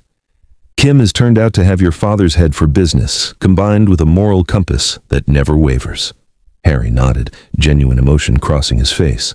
She'll do better than I ever did. How are Alex and Jordan? Healing, slowly. They've started visiting Vivian's family in Oregon during school breaks, getting space from the scandal here. Jordan is considering changing her major to criminal justice. Alex still plays baseball but dropped business as his secondary focus. The small talk gradually gave way to deeper waters as Esther worked up to the question that had haunted her since that terrible morning in her sunroom. Harry, I need to know, was there ever a moment when you hesitated? When you recognized what you were about to do and considered turning back? Harry's eyes dropped to his hands, now clasped tightly on the table. Yes, he admitted. When you looked directly at me and said you still believed in me, even knowing about the financial misconduct. Something broke inside me in that moment, a realization of how far I'd fallen. But then I thought about prison, about disgrace, about losing everything, and I hardened myself again. You chose your reputation over your mother's life, Esther stated, not as an accusation, but as a fact they both needed to acknowledge. Yes, Harry said, the simple admission seeming to cost him physically. There's no justification for that choice, not pressure, not Richard's manipulation, nothing. In that moment, I became someone I never thought I could be. They talked for nearly an hour, about Harry's childhood, about Gerald's expectations, about the gradual ethical compromises that had paved the way for that final unforgivable choice. Not once did Harry ask for forgiveness or attempt to minimize his responsibility. He answered Esther's questions directly, however painful, seeming to understand that truth was the only gift he could still offer her. As their time drew to a close, Esther reached into her purse and removed an envelope. I brought you something, she said, sliding it across the table. Alex's and Jordan's graduation announcements. They'll be finishing college next spring. Harry stared at the envelope, visibly moved by this unexpected connection to his children's lives. Thank you, he said softly. I don't deserve this kindness. It's not about deserving, Esther replied, echoing her earlier words to Kim. It's about choosing who I want to be in response to what's happened. I refuse to let bitterness consume whatever time I have left. As she prepared to leave, Harry asked the question he'd been avoiding. Can you ever forgive me, Mom? Esther considered her answer carefully. Forgiveness isn't a single moment, Harry. It's a process, and I'm still in the middle of it. What I can tell you is that I don't hate you. I grieve for you, for what you've lost, for what we've all lost, and I will always love the son you were, even as I try to understand the man you became. It wasn't the absolution Harry might have hoped for, but it was truthful, and in its way, merciful. He nodded, accepting her words as the most she could honestly offer. Outside the prison, Esther sat in her car for several minutes before starting the engine, processing the complex emotions the visit had stirred. The pain was still there, the betrayal still raw, but alongside it was a strange sense of completion, of having faced the worst and survived, of choosing compassion without compromising justice. As she drove home through the autumn landscape, leaves turning gold and crimson around her, Esther reflected on the extraordinary journey of the past 2 years, a family shattered by betrayal, a company nearly destroyed by greed and deception, relationships tested beyond what seemed survivable. Yet here they were, changed irrevocably, but not defeated. Franklin Enterprises would continue, carrying Gerald's values into a new era under different leadership. Kim and Franklin Jr. had discovered strengths and abilities they never knew they possessed. Vivian had rebuilt her life with remarkable courage and resilience. Alex and Jordan were finding their own paths despite the shadow their father's crimes had cast. And Esther herself had discovered that even at 79, she was capable of facing terrible truths, making difficult decisions, and finding a way forward through unimaginable circumstances. As she pulled into her driveway, she saw Kim's car already parked there, her daughter likely waiting anxiously to hear about the prison visit. Vivian's car was there too, and Franklin Jr.'s rental, the family gathering as they had so often during the crisis, supporting each other through each difficult step. For the first time in many months, Esther felt something like peace settle over her. Not the uncomplicated happiness of her life before everything changed, but something more hard-won and perhaps more valuable. The knowledge that even the worst betrayal could not destroy what truly mattered, the capacity to face truth, to choose integrity even when it's difficult, and to rebuild from ashes. She gathered her purse and keys, ready to join what remained of her family inside, not to dwell on Harry's crimes or the justice he now faced, but to continue the long, complex process of healing that would occupy the rest of their lives. 5 years to the day after Harry Franklin attempted to murder his mother, a small group gathered in the garden behind Esther's home. The space had been transformed in recent years. Once Gerald's domain with its neat rows of vegetables and methodically pruned fruit trees, it was now Esther's sanctuary, wild with native flowers and meandering paths. At 84, Esther moved more slowly but remained sharp of mind and spirit. Today she sat in a comfortable outdoor chair, watching with evident pleasure as her grandchildren worked alongside Vivian to prepare a birthday lunch under the shade of an ancient oak tree. Alex, now an environmental lawyer with a prestigious firm, was manning the grill with the same focused intensity he brought to his cases. Jordan, who had indeed pursued criminal justice and now worked with a nonprofit supporting families of incarcerated individuals, was setting the table while deep in conversation with her uncle Franklin Jr. about prison reform. Kim arrived late, apologizing as she hurried through the gate, still dressed in the business attire she wore as CEO of Franklin Enterprises, a role she had initially accepted temporarily but now embraced fully.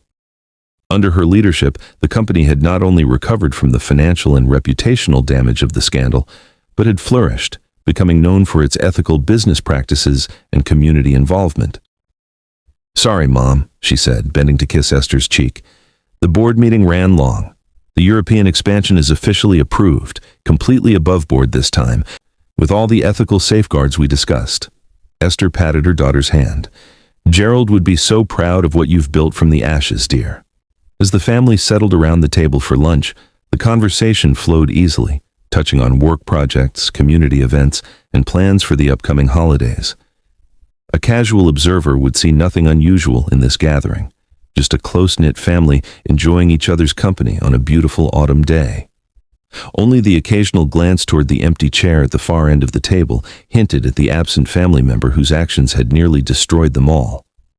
Harry remained in prison, now 5 years into his 60-year sentence. He had become a model inmate, counseling younger prisoners and working in the prison library. He wrote regular letters to his mother and occasionally to his children, who had gradually resumed limited contact through cards and rare visits. The relationship would never be what it once was, but it had evolved into something new, marked by careful boundaries, painful honesty, and the slow, difficult work of rebuilding trust where possible. As lunch concluded, Esther tapped her glass gently, drawing everyone's attention. "I have an announcement," she said, her voice strong despite her advanced years. "I've made a decision I want to share with all of you first." The family exchanged curious glances, giving her their full attention. "I've established the Franklin Wilson Accountability Foundation," Esther continued. "Using a portion of my personal inheritance from Gerald, the foundation will fund ethics education for business students and support rehabilitation programs for white-collar offenders." She paused, letting the significance of the foundation's name register. By linking the Franklin and Wilson names, she was acknowledging both the victim and the perpetrator of the financial crimes that had set the tragedy in motion. "Why include Charles's name?" Kim asked, voicing the question on everyone's mind. "After what he did to us, to the company?" "Because this foundation isn't about forgetting or excusing what happened," Esther explained. "It's about creating meaning from it. Charles's betrayal and Harry's crimes nearly destroyed this family and the company Gerald built.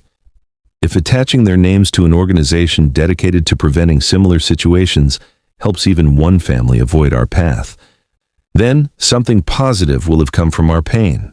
The announcement sparked a thoughtful discussion around the table, about accountability versus punishment, about rehabilitation, about the complex legacy they were all navigating as they moved forward with their lives in the shadow of what had happened. "Have you told Harry about this?" Franklin Jr. asked eventually. Esther nodded. "I visited him last week. He was moved by the idea. He's offered to develop an ethics curriculum based on his case study that could be used in business schools if the foundation thinks it would be valuable."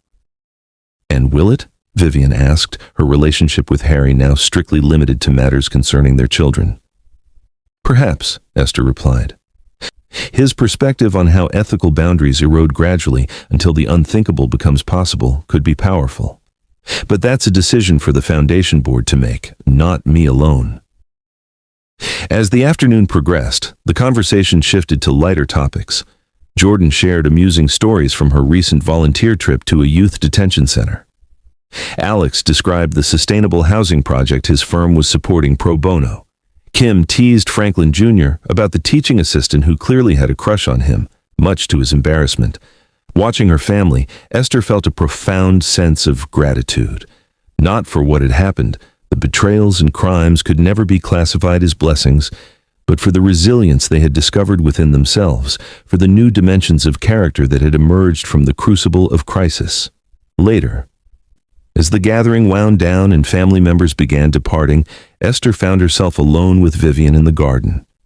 In the years since the tragedy, their relationship had deepened beyond the formal mother-in-law, daughter-in-law connection into something more like friendship. "You're quiet today," Esther observed as they sat together on a garden bench, watching the sunset paint the sky in shades of pink and gold. "Just reflective," Vivian replied.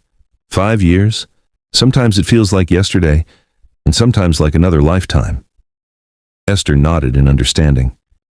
"I've been thinking about the choices we all made, before, during, and after. How different things might have been if any one of us had chosen differently at key moments. If Harry had come clean about Charles's embezzlement initially," Vivian suggested. "Or if I had listened when he tried to hint at problems instead of defending Charles so adamantly," Esther added. "If Gerald had shared his suspicions with you instead of only with Richard. If Richard had been a better brother, a better man." They sat with these alternative histories for a moment, the paths not taken stretching out in their imagination like roads diverging into mist. "But then there's the choice you made," Esther said finally, turning to face Vivian directly. "To record what was happening, to step forward when you did. Without that choice, I wouldn't be sitting here today." Vivian looked down at her hands. "I've never regretted it, not for a moment, but I've often wondered, should I have seen the signs earlier? Could I have prevented things from reaching that point?" "We can't torture ourselves with hindsight," Esther said gently. "We each made the best decisions we could with the information we had at the time. Even Harry, in his terribly misguided way, thought he was protecting something important." "That's the most frightening part," Vivian admitted. "How can someone justify the unthinkable to themselves step by step, compromise by compromise?" "Which is exactly why the Foundation's work matters," Esther concluded, "to help people recognize those small ethical slides before they become avalanches." As twilight deepened around them, Vivian helped Esther back into the house, where family photos both old and new lined the walls, Gerald and Esther on their wedding day, the children in various stages of growth, the twins' college graduation. Among them, deliberately included rather than hidden away, were photos of Harry, a reminder rather than a celebration, part of the family's commitment to facing truth rather than burying it. That night, after everyone had gone, Esther sat at her desk and opened her journal, a practice she had begun after Harry's arrest as a way to process her turbulent emotions. The leather-bound book was nearly full now, its pages chronicling her journey from devastation through anger, grief, and finally to a hard-won peace. She wrote about the day's gathering, about the Foundation announcement, about the bittersweet joy of seeing her family thriving despite, or perhaps partly because of, the crucible they had all endured. She wrote about her most recent visit with Harry, noting the subtle changes in him as the years passed, the gradual fading of arrogance, the emergence of what seemed like genuine remorse, the painful awareness of all he had lost through his own actions. On the final page, she addressed a question she had been asking herself for 5 years. Had she truly forgiven her son? The answer was complex. She had moved beyond hatred and the desire for revenge. She had found ways to maintain connection with Harry while respecting the judicial consequences of his actions. She had refused to let his crime define the remainder of her life or poison her relationships with the rest of the family. But complete forgiveness? Perhaps that remained a work in progress, a daily choice rather than a destination reached. And perhaps that was as it should be, honoring the magnitude of what had happened while refusing to be consumed by it. As she closed her journal, Esther's gaze fell on a photograph she kept on her desk, not of family, but of Franklin Enterprises headquarters on the day of the grand reopening. In the image, she stood flanked by Kim and Franklin Jr., cutting a ribbon in front of the renamed building, their expressions solemn but determined. That day had marked a turning point, the moment when they had collectively chosen to move from surviving the crisis to building something new from its aftermath, not erasing the past, but refusing to be defined solely by its darkest moments. Now, 5 years later, they had created a new normal. The company thrived under ethical leadership. The family had adapted to its altered shape, finding new ways to connect and support each other. Even Harry, from within prison walls, was attempting to contribute something positive through his cooperation with the foundation. It wasn't the life any of them would have chosen. The scars remained, visible in quiet moments of reflection, in the empty chair at family gatherings, in the occasional nightmares Vivian still experienced. But it was a life with meaning, with integrity, with hard-won wisdom about what truly matters when everything else is stripped away. As Esther prepared for bed, she thought about the question Jordan had asked earlier that day. "Grandma, if you could go back and change one thing about the past 5 years, what would it be?" Esther had considered the question carefully before answering. "Nothing," she had said, surprising everyone at the table. "Not because terrible things haven't happened, but because changing any part might unravel the strength and wisdom we've all gained. We can't undo the past. We can only choose how to carry it forward." Now, in the quiet of her bedroom, Esther offered a silent prayer of gratitude, not for the betrayal and violence that had shattered her family, but for the courage they had all found in its aftermath. For Kim's unexpected leadership, for Franklin Jr.'s steadfast support, for Vivian's breathtaking bravery, for Alex's and Jordan's resilience in facing their father's crimes. And yes, even for Harry, not for what he had done, which remained unforgivable in many ways, but for the painful journey toward accountability he now walked within prison walls. Tomorrow will bring new challenges. The foundation would need to establish its programs. The company would continue navigating the complex business landscape. The family would go on balancing the weight of the past with hope for the future, and Esther would continue her own journey of healing, not perfect, not complete, but authentic and ongoing. As she drifted toward sleep, Esther found herself wondering what Gerald would think of all that had transpired since his death, the betrayals by his best friend and his eldest son, the near destruction of his company, but also the remarkable resurrection that had followed. She liked to think he would be proud of how they had faced adversity with courage and integrity, how they had refused to let darkness have the final word. In the end, that was perhaps the most important lesson to emerge from the family's ordeal, that even the most devastating betrayal need not be the end of the story. With courage, with truth, with the willingness to face pain rather than deny it, it was possible to build something meaningful from the wreckage. Not a perfect restoration of what was lost, but something new that honored both the pain and the healing that followed. What would you have done if you were in Vivian's shoes? Would you have the courage to turn in your spouse if you discovered they were planning something terrible? Let me know in the comments, and if you think my story was shocking, wait until you hear the next one. Hit that subscribe button if you believe in honesty and compassion. Only people who support lies and manipulation would refuse to join us. Always remember, at Virtuous Stories, we love you.